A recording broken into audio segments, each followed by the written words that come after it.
tonight we're talking, or tonight, or in the morning, or wherever you guys are, we're talking about boundaries. And the reason we're talking about it, and the reason I'm happy that Taylor's here, is because we talk about boundaries all the time. And historically, boundaries weren't even a thing. Like, you simply just had to do as you're told, put up or shut up. Like, that was sort of the rule. Whoever was in charge, and nobody else had a say. And in so many ways, that's our genetic line. Like, that's our ancestry right in our DNA, that if in doubt, freeze, fight, flee, whatever. And that's a real thing. That's a real part of our psyche. So then at some point we realize, no, I can create boundaries. I can actually say, hey, back off. Like, this is my space, my space, your space. You can't do that. So we talk a lot about boundaries, and we will tonight, or today, whatever that is for you. But what's interesting is, so first we learned that boundaries were actually a thing. But then boundaries became this thing that said, here's my line, and you're not allowed to do this thing. But all the energy was, you can't do that. You can't do that. And all the focus was on them, on other, that other couldn't do that. And what that does is it puts the focus and the power in the other. And then all of a sudden, for me to enforce my boundaries, I'm putting out so much energy all the time, right? There's so much energy pushing out, going, no, and then trying to correct the other person because they've stepped over my boundaries. You shouldn't be doing that, blah, blah, blah, blah. So there's all this energy put out, or we put out ultimatums like, if you don't do this, but it's all about the other person changing. And so one night, Taylor and I were chatting, and I think you had listened to some cool psychologist on TikTok or something, because there are really good things on TikTok. And they were talking about how boundaries were actually from the inside out, that they had nothing to do with other people's actions, that they were actually something that empowered us to take action in life. And then the conversation continued, and we were both like, wow, that's like revolutionary. Like, it's just, it just shifts it so much. Like, it's, on some level, it's kind of a subtle thing, but it's not. It's such a great big deal, and it changes the whole conversation. And that's what we want to talk about today. And the reason I'm so thrilled Taylor's here is that she's really good at this. Like, for whatever reason, she's always just naturally done this. Like, this is sort of her natural state of boundaries, that it's never about other people. She'll just simply make a different choice. And like, I'm going to tell you a little story about Taylor Boss right now. So, so one time we had just moved to town. We'd sold the farm, and she had this friend. Oh my God. And she was about 12. And I love that all I have to say is she's 12 and she knows exactly what story I'm going to tell. Yep. And so anyway, she went for a bike ride with her friend, and off they go for a bike ride and blah, blah, blah. Next thing you know, Taylor's back home, but her friend's not there. And I said, well, where's your friend? And she's like, I don't know. And I'm like, what do you mean? And she says, well, I want to go that way.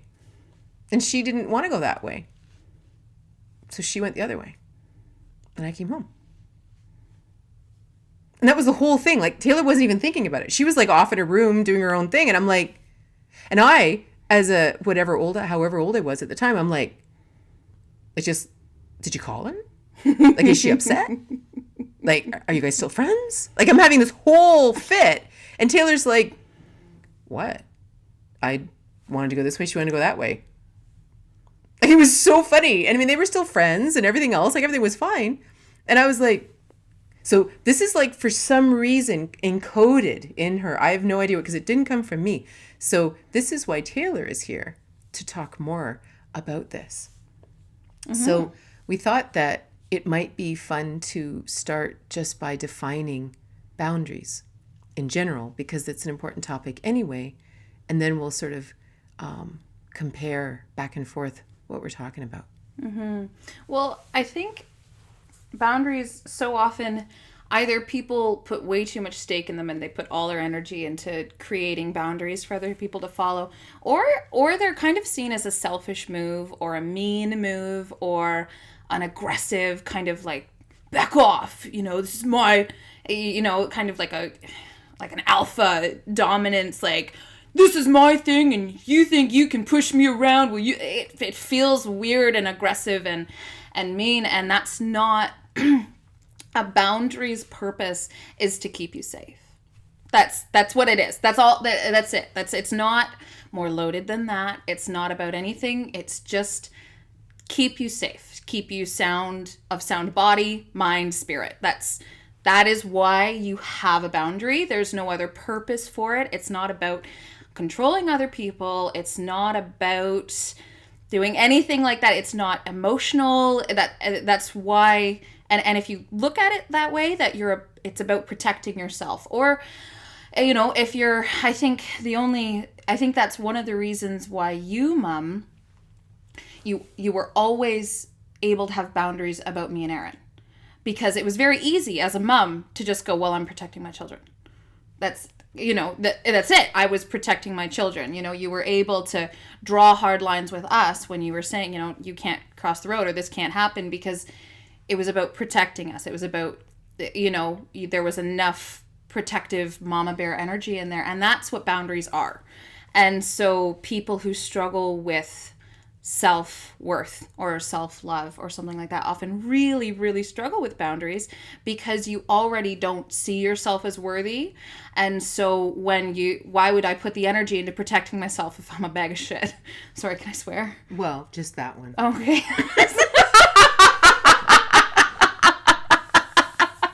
Yeah. And the next one. And the next, okay, yeah. All right. Right, but so I think to really understand that that's what it's about. It's about just protecting mind, body, spirit.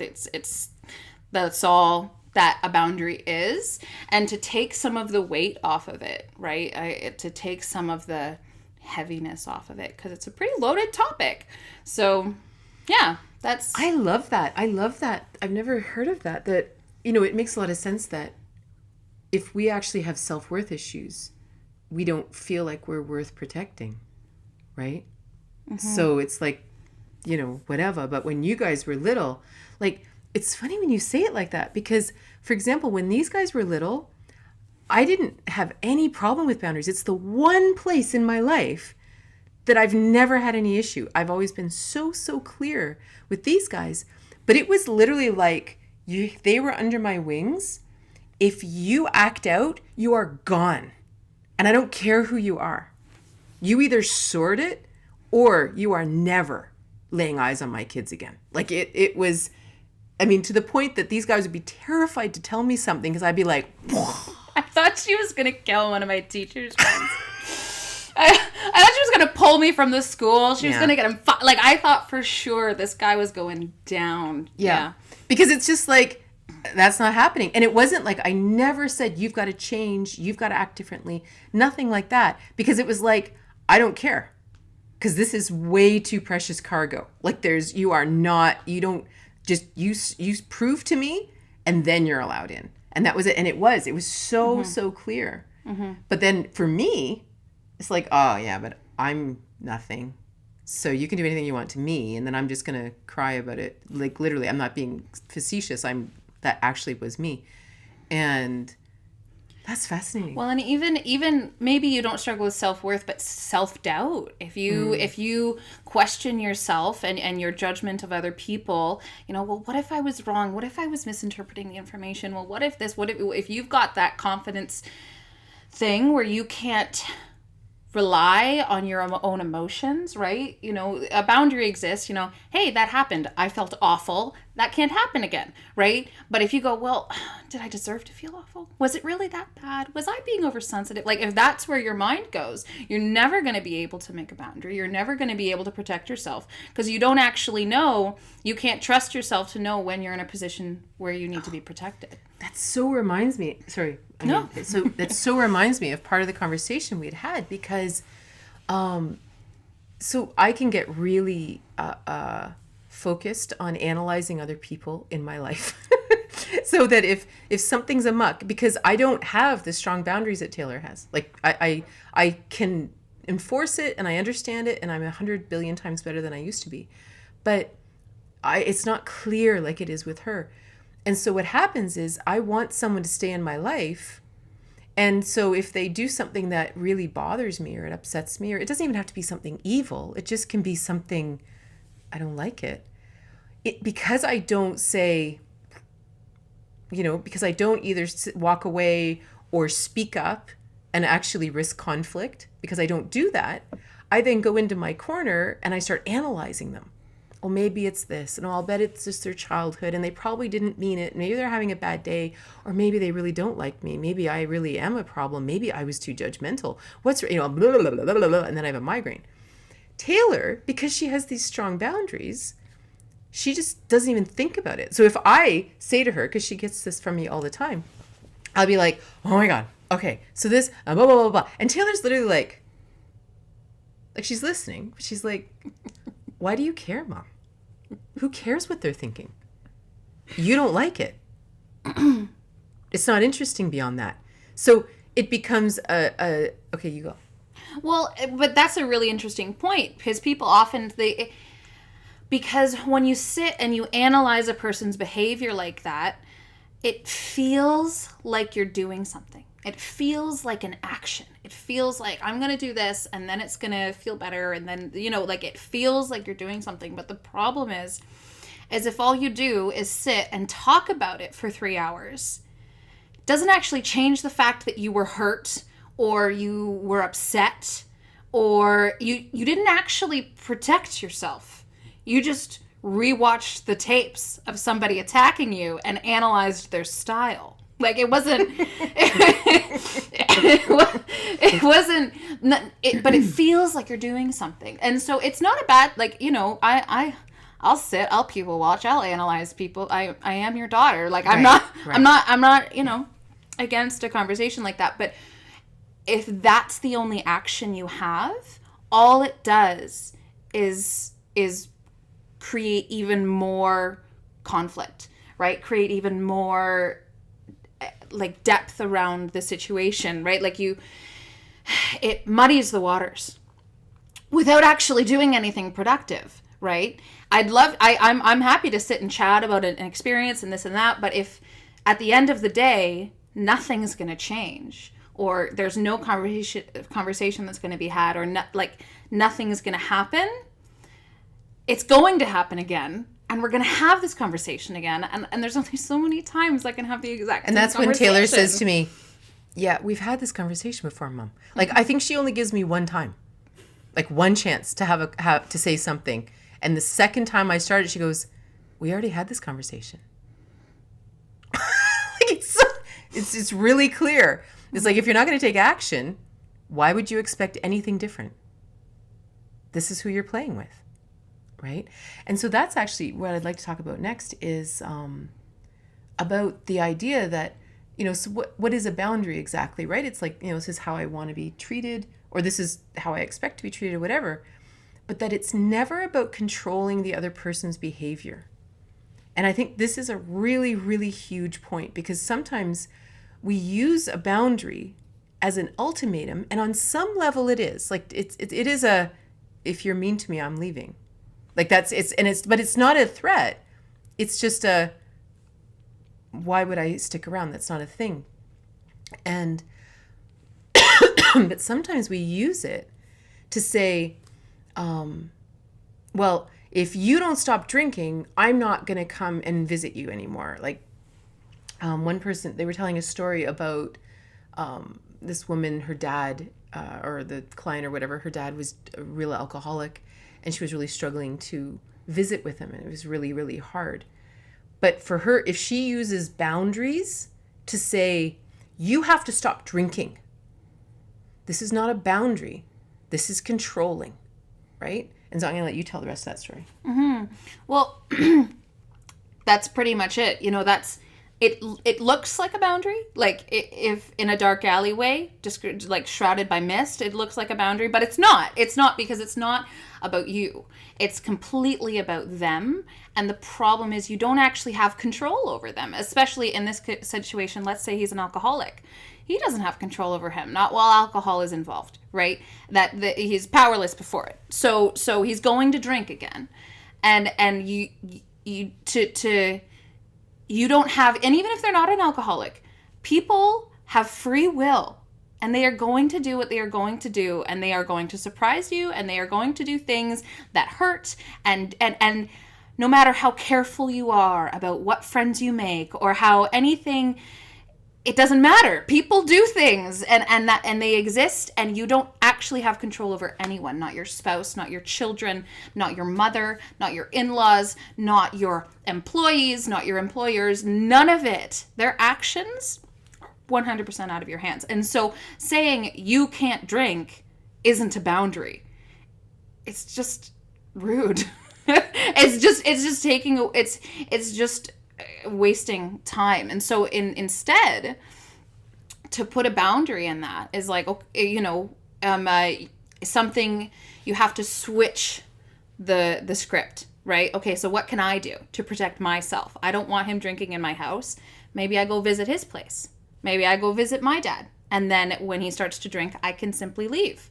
Or maybe he can visit, but he can't stay in the house. He can get a hotel. Right? And then that way, if he wants to drink, he can just go away, but he's not relying on, right? So it's not about him. He can drink or he can't drink. And that's not what this is about. But the fact of the matter is, I'm uncomfortable when he drinks, or he gets mean when he drinks. Whatever the story is, it doesn't really matter. But the point is, you flip the script. You can't play out this game trying to move all the pieces on the board. You've got one piece, and that's you, and everybody else is just going to do what they're going to do. Yeah, and I think the really beautiful solution that the woman that was talking about it came up with was she realized that what does she really want? Like, imagine your boundary, instead of a boundary against other, right? That's not it. It's not about against other. It's about, this is my world. So within my world, I want to have loving connections with people. That's what I want. So she wanted to have a loving connection with her father, right? So that was what she wanted. Well, if she went to his house, that didn't work. If he came to her house, she found, okay, that doesn't work. Because all she's trying to do is figure out how to live according to what she desired in life. And I think in the end, what they discovered was the only way for them to have a loving, safe relationship was actually by phone call. That actually was the only way that they could still maintain a really healthy relationship. And it's not an ultimatum. It's like, I'm not cutting you out of my life, but in order for me to have what I desire in life, we're going to have to keep getting creative, because this isn't an ultimatum. I understand you have a problem with alcohol, or you have a problem with anger, or you have a problem with codependency, or you have a problem with whatever, passive aggressive behavior, or all the things that make us really uncomfortable with people. That's just them, and they're sorting out karma and ancestral lifetimes of stuff, right? And so we just sort of go, oh, okay, so then what can we do to still have a relationship with this person? And that changes everything. Because again, whether they stop drinking or they stop being codependent or they stop being abusive or whatever, it makes no difference, because it's like, okay, phone call's good. Maybe email's good. Like, who knows? We just find the solution instead of saying, here, and you must change. And because then the secondary thing of that is, and if you don't change, it's because you don't love me. Or we do this, then we add some weird emotional... They must not care enough. They must not want to be in my life enough. They must not respect me enough. That's a huge one. People thinking that, oh, there's no respect, or there's no this, or there's not. That's not the case. Right? And the weird thing about that is, like, when you play the mirror game, it's actually me that doesn't respect me, because I'm still having this argument. And I'm like, we could just do something else. Well, and I think that it sounds, when you say it like that, it looks so perfect and beautiful, right? Like, oh, this is what I allow into my life, and this is what I don't allow into my life, and we will find a compromise. It's harder than that. There's, the fact of the matter is that sometimes that means you're going to lose people, right? If you decide that you can't take passive aggression, that's not something you can have in your life, that it messes with your mind, it screws with your mental health, you can't do it, it's not something that you're going to allow to continue happen to yourself, so you're putting up a boundary. Unfortunately, that means sometimes you lose people, you might lose friends, you might lose that, and that is scary. Like, that is, and I know I did allow boundary lines to blur in my most recent, my past relationship. And the problem is I would look at it, I would see what I was doing, but I was so scared of losing the relationship. I was so scared. I didn't want to be without this person. I loved this person. Like, I didn't want to not have them. Like, that felt like an unfathomable sacrifice to make. I could deal with it. It was fine, right? And so it looks almost deceptively simple, but it takes courage to talk about it, to go there, to sacrifice what might need to be sacrificed. It takes clarity and communication skills. It's not, it appears very simple, and it is very simple, but that doesn't necessarily mean it's easy to do. I think it certainly gets easier with time, and as your self-worth grows, and you're like, as that happens and you feel more empowered and more, the beautiful thing about flipping the script like this is that the cards are in your hands. You got it all for the most part. There are very few situations in the world today where you don't have all the power, right? At least in North America, you can open a bank account without a man. You can do a lot of things. Now there are parts of the world where you don't have control, where you don't have that, and that's a different story. But most people in today's world, they do hold all the cards. And that really is empowering to learn. It doesn't mean you've got easy choices. It doesn't mean there's a path that's well-worn and happy and amazing and everybody loves everyone at the end and they all lived happily ever after. That's not what that means, but you do hold all the cards. Well, and I think one of the interesting things about, the fear of loss, right? The fear of losing someone, that is really real, especially if you're in love with them, especially what if they're family. Like, it's a real fear, and it's easy to just go, oh, I'm just gonna, cut them out of my life. But the funny thing about this having the power thing is, it's like, so when Taylor and I were pondering this talk, I visioned these 3 columns of reality, right? And there's sort of the olden days that says no one has any power except maybe just the dad or just the head of the church or just this person has the power. Everyone else has no power, right? And in that world, we didn't even have boundaries. Anyone could do anything they wanted to you, and you just simply, and you couldn't even tell anybody, right? Even in my lifetime, I'm only 52, and when I was young, almost every one of my friends, including me, we were all sexually abused by various people, and you couldn't tell anyone. Within the last 50 years, you wouldn't be believed. It wasn't like there was like, so that this is a big thing, that you could have all the boundaries in the world and it was irrelevant. It didn't matter. So that's sort of that old think, and that if I don't have this person, then I'm sunk. I'll be alone for the rest of my life. I'm going to end up a prostitute because I can't make money any other way. This is old think. This is old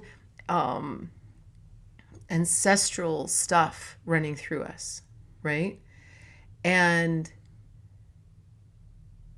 sorry, sometimes that's why I can't look at the chat. It's so all I see is, I can't really see them. It just looks like emojis. I can't see them. 3 columns. Oh, thanks. So, That's what I'm here for. and, but so then, the 60s, the 70s, the 80s come along, And we start realizing that, hey, wait a minute, you know, whether it's the dawning of the age of the Aquarius or whatever it is, but there's something that said, hey, wait a minute, we can actually define our own lives. Wait a minute. You know, there's energy work, there's this, there's that. Hey, you know what? There's more going on here. And we started talking about boundaries. We started talking about recognizing that stress exists, recognizing all these things that have happened in the last 50 years. And now we're kind of coming into a whole new place that says, okay, I get that I'm afraid to lose this person, but we're also aware of the incredible toll it takes on us if we keep them in our life in that old way. Either in the way that I have no boundaries, no rights, no power. That's exhausting. Like we just literally become wraiths. Like there's nothing left of us, right? And then we kind of have this newer think that says, no, damn it, I have rights. You can't treat me like this. This is the way it is. Da, da, da, you know, which is better than this, right? It's better than this sort of forced apathy. But that's still exhausting. Like if we have people in our lives who are emotional vampires or narcissists or all these things, we still are getting consumed, right? Either by the person when we're with them or later when we're not with them and we're licking our wounds and trying to heal and we just can't get enough sleep because we are so emotionally drained. And so the world we're moving into is a world where we actually are empowered. And we really do look at things and we think, this does nothing but drain me. And not in a, again, so even this old thing says, oh, you're being so selfish. It's like, no, it's like literally siphoning the gas out of my tank for no good. And I think that's a really interesting, just you said selfish there and it just tweaked something. People are so afraid to be seen as selfish or to be selfish. I mean, some of them, some people are absolute narcissists and it doesn't matter. But for the sake of this, for strengthening boundaries,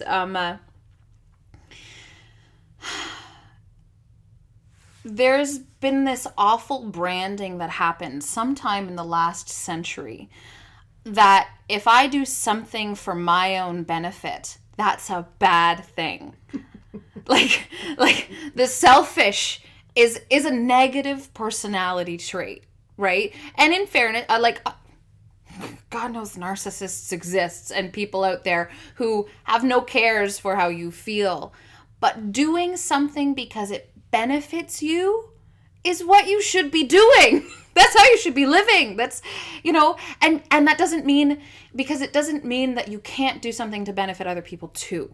It's an and statement. I do things that benefit me, and I volunteer on the weekends, and I do this, and my friend was having a really hard time, so I did this, and I stayed up all night with this person who was really struggling, and I took extra time off work even though I couldn't really afford it, because, you know, you're allowed to do things for other people and for yourself.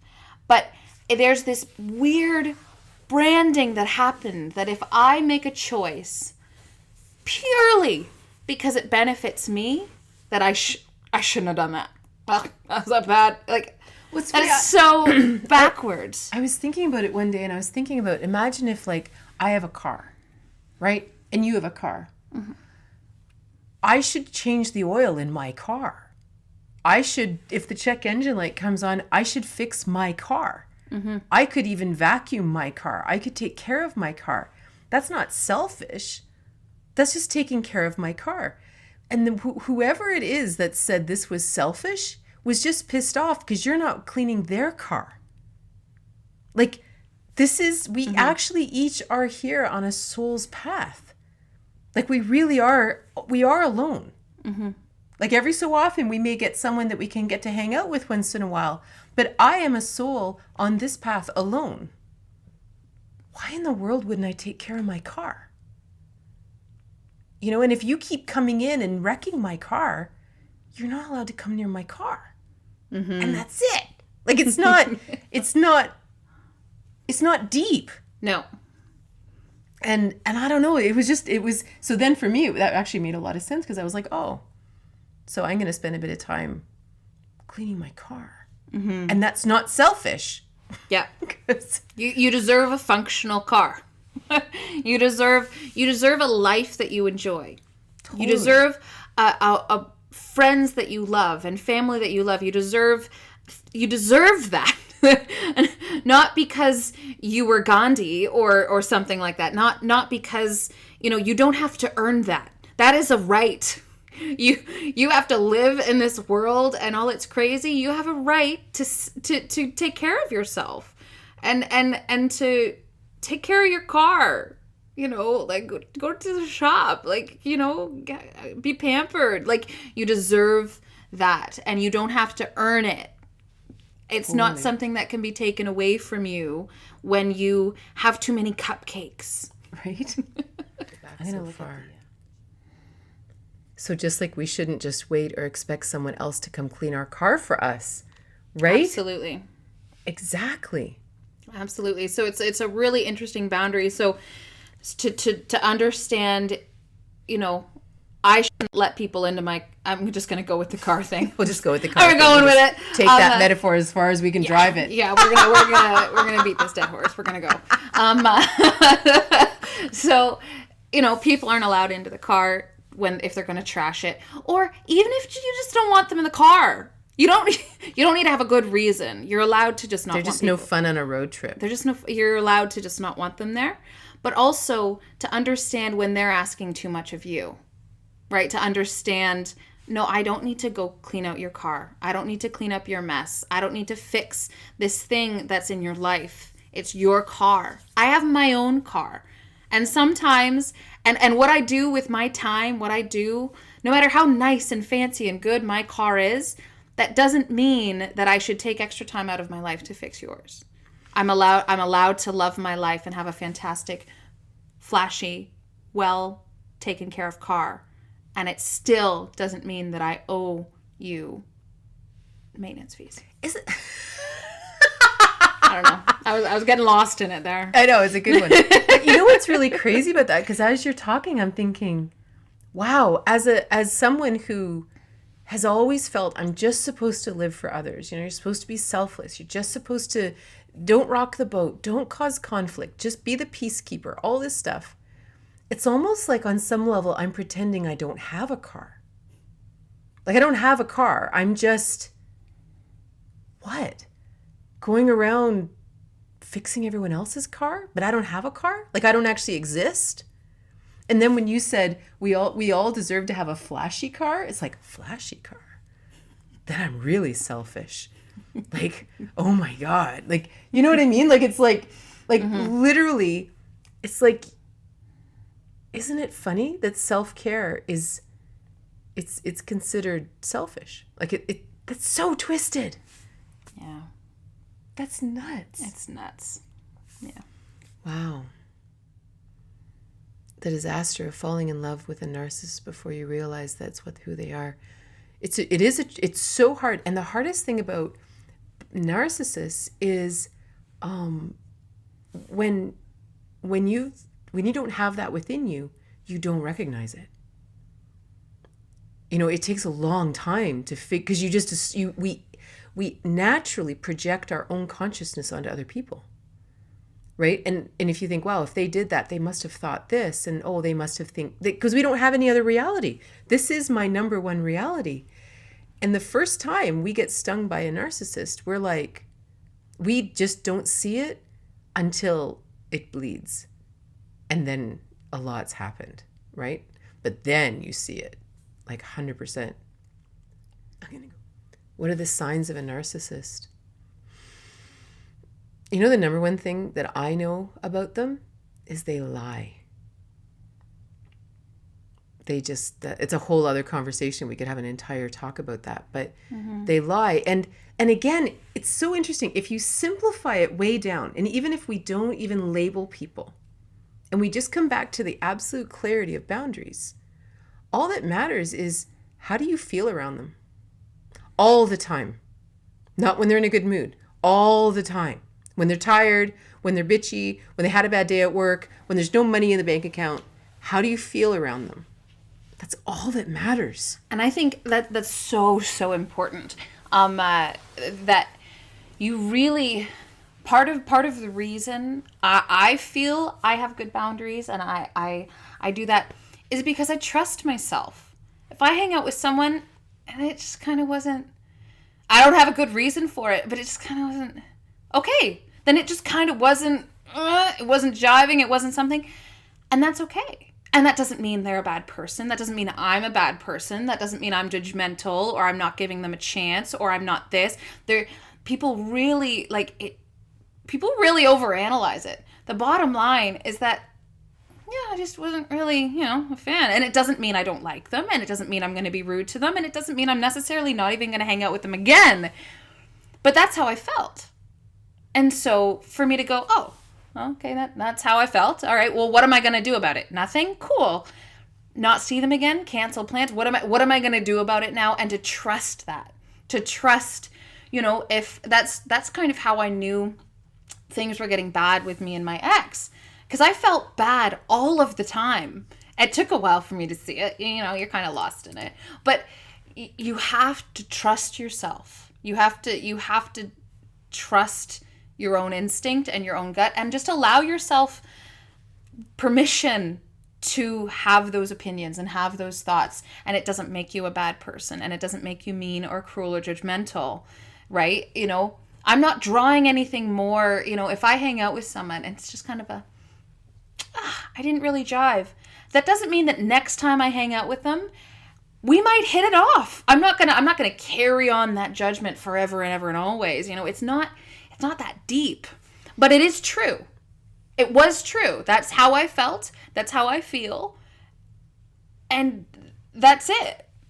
So I do want to talk about that for a minute, because that was one big point that I wanted to make sure we touched on, was that the key with boundaries is that they initiate action, right? It's not just that we're sitting here passive, holding boundaries, and that person has to change, because then the action's in that person's camp, right? The action is ours to take. And I think that's a huge shift from the other's action. I'm holding a boundary so you will act differently, which is completely out of our control and will drive us crazy for the rest of our life.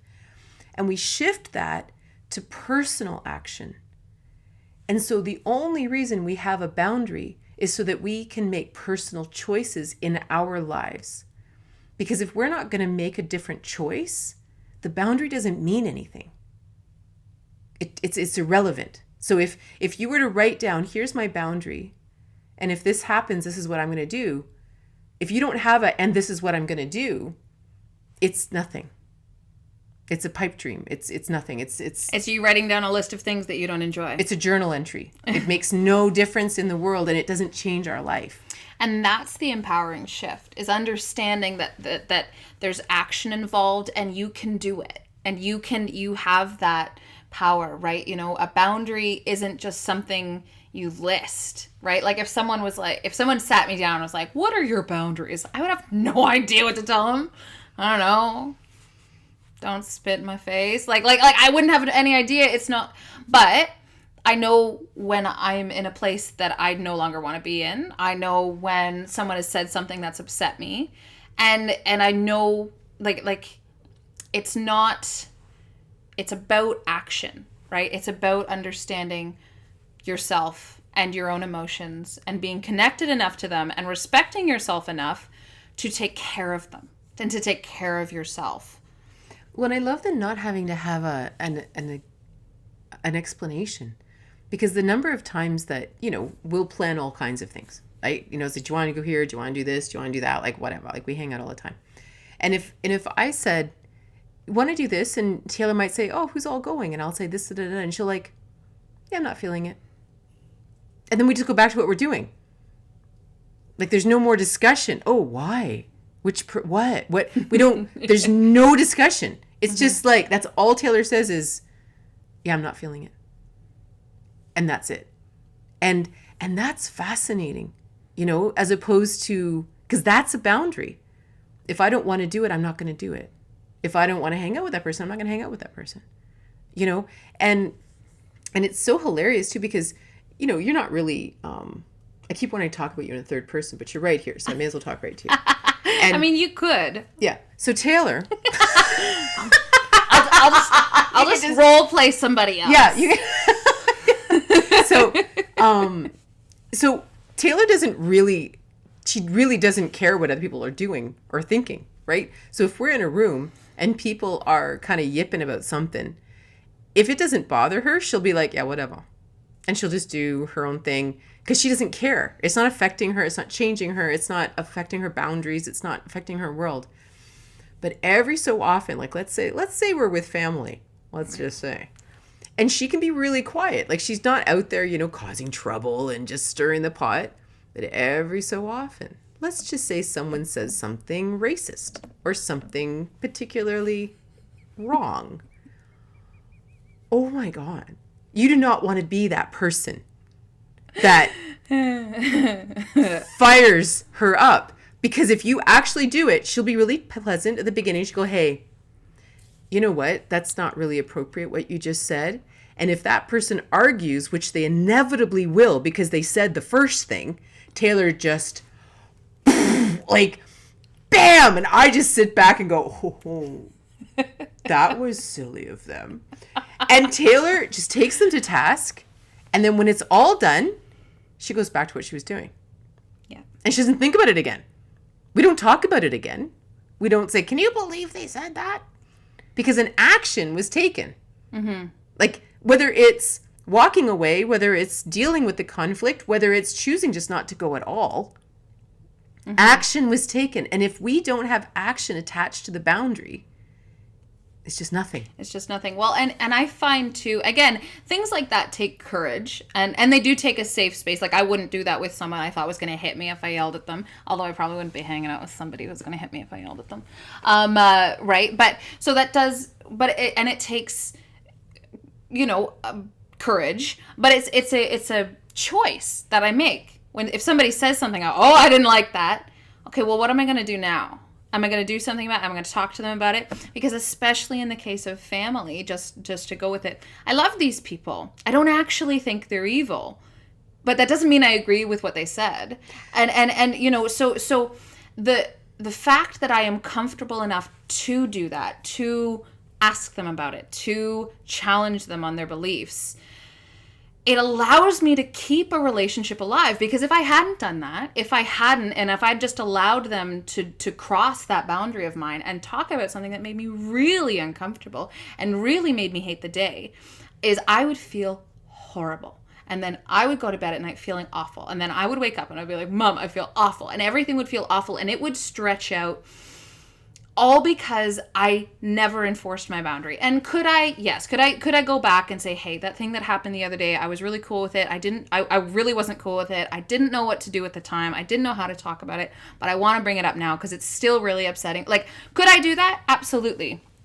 But I'm lucky enough to be in a situation or have the personality type or have the clarity to be able to enforce the boundary at the time. But it allows me to save my own personal anguish and these relationships that I really care about. If this person was a nobody on the side of the street, why would I fight with them? I really don't. It's way more personal anguish than it's worth. I'm not a fighter. I'm not a conflict drama kind of person. So, but I care about these people and I love these people and I love my relationship with them, which is why I care enough to take them to task, to go for it, because I am passionate about it. I'm passionate about racism and I'm passionate about Indigenous rights, and these are things that I'm passionate about, and I'm not going to die that down for the sake of my loving relationship, which is going to be less loving if I squander myself. Like it's so convoluted, and so me enforcing that boundary and being able to do that actually protects the relationship because I love these people and I care about this. And so I'm not going to, and that's who I am. I'm not going to not be a person who cares about these things around certain people. I'm always going to be a person who cares about that. So. Well, I love that because there's this, in that old world I was saying where you're not allowed to have boundaries, right? Because this person's in charge and everyone else just has no power. There's a program a contract or something in us that says if one of these people up here say something that's not okay, you just don't say anything. That's how you keep the peace. That's how you have a relationship with these people, because, you know, that's the contract. That's how they stay in power. That's how the peace is kept. And you don't even have that contract in you at all. And so it's like, well, why wouldn't I say something? Like, we're two humans. Why wouldn't I say something? It doesn't make any sense any more than if she and I were sitting having a conversation, because she'll call me to task. I'll say something and she'll say, Mom, what are you talking about? Or whatever. And I mean, it could be about dating. She has to hear me about dating all the time because I love that. And so she... It's phenomenal how often... She called me at work the other day. Sorry, minor side note. She called me at work the other day, and she's like, okay, I'm going to be really fast, but I just want to... This night. Also, I have a date. I was like, Mom, I'm at work. But I somehow feel like the tables have flipped. I don't know why I feel like this should be the other way around. But like, Mom, I have to go. Yeah. You can tell me about it later. I'm very happy for you, but I've got to go to work. So we'll talk about this later. Stay safe.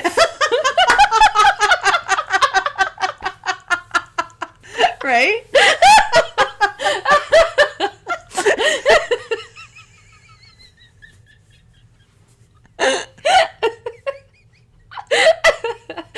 Where were we? I don't know. It was really serious, whatever it was.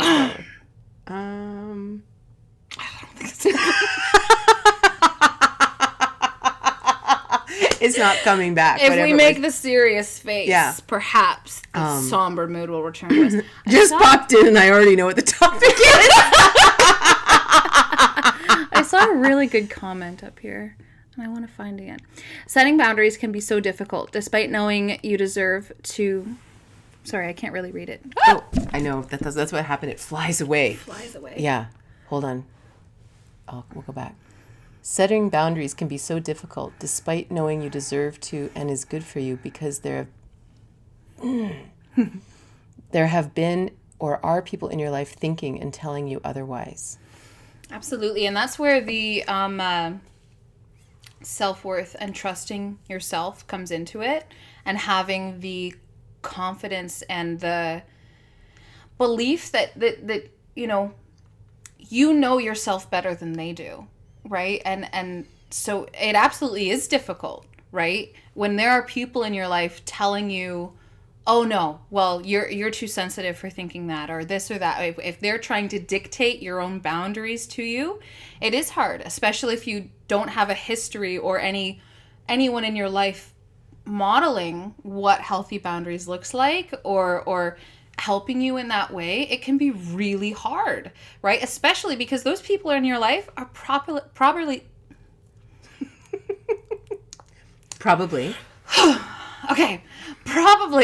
people that you in the past have trusted, that you care about, that are for some reason in your life heavily.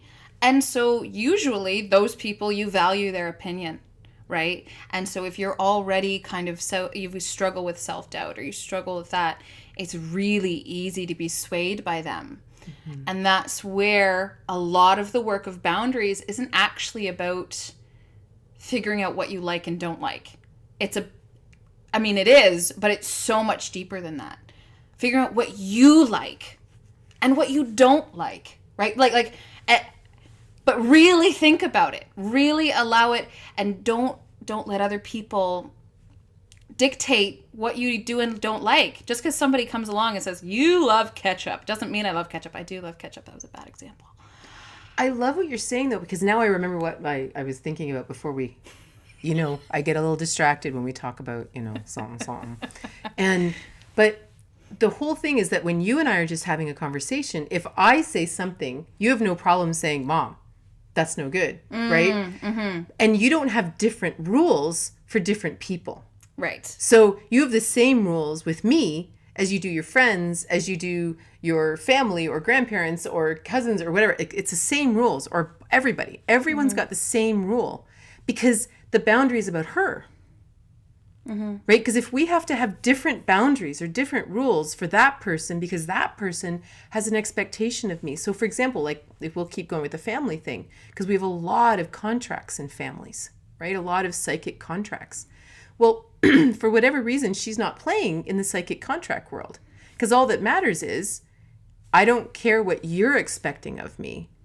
This is what's allowed. And that's it. So if you maybe have 28 different contracts with 28 different people, that's exhausting to have to keep track of what that person thinks of you. And like, can you imagine in families, especially like older generations are like, who are you to question me? What are you thinking? And it could just be one generation up. It could have been a parent saying, you can't question me. I'm your mother. I'm not a... Because I said so. Because I said so. This kind of thing, right? And it's like, that's nonsense. Like, that's just sheer nonsense. But if the person who's being chastised, I had castrated in my head, but chastised is the word I was really going for. If you castrate your friends, you might The want one to being castrated. Well, it actually is better. It's more apropos. Like, it's literally like disempowerment, like all over the place, right? We're really Right. just taking it all away. But, you know, it's Sorry. She works at a vet clinic too, so Yeah. that's even more confusing. Anyone need your friends Yeah, castrated? yeah. I'm your girl. But it's really something, right? To not think of how exhausting that is. To keep track of all the contracts. And instead just simply saying, this is my life. Like, it's almost like the entire shift of the entire consciousness, like the whole paradigm, the whole zeitgeist.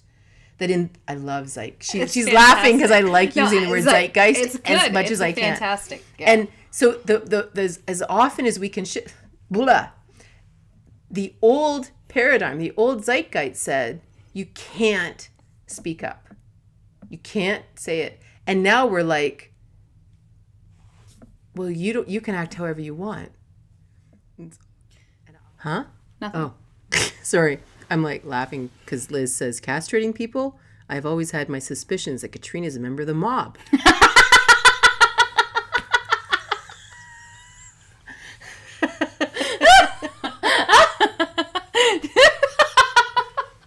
You laughed a little bit too much on that one. Just a little.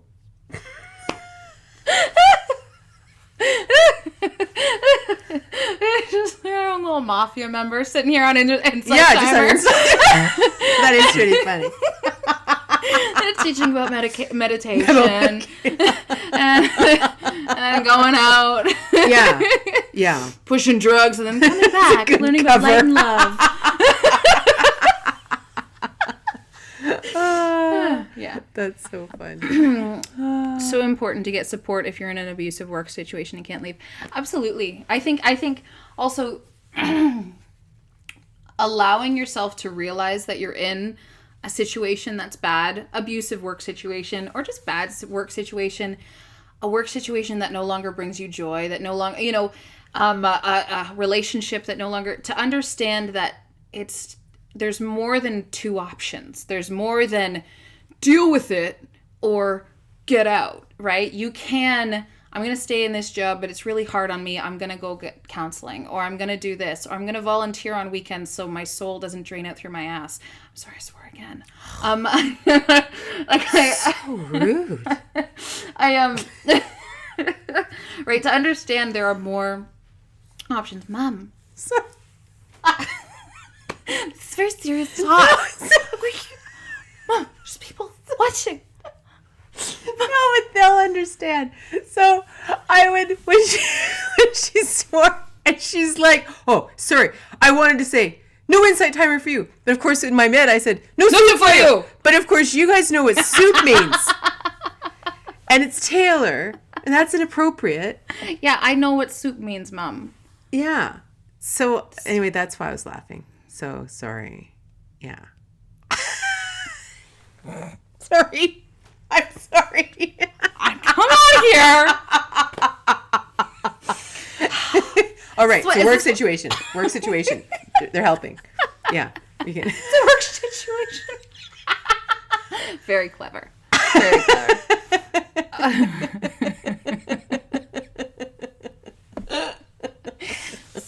Serious people. Yeah. Don't look at me. I was helping. Obviously not. Here we are. Serious people. So. No, I'm sorry. It's fine. Continue. No. Carry on. What were you talking about?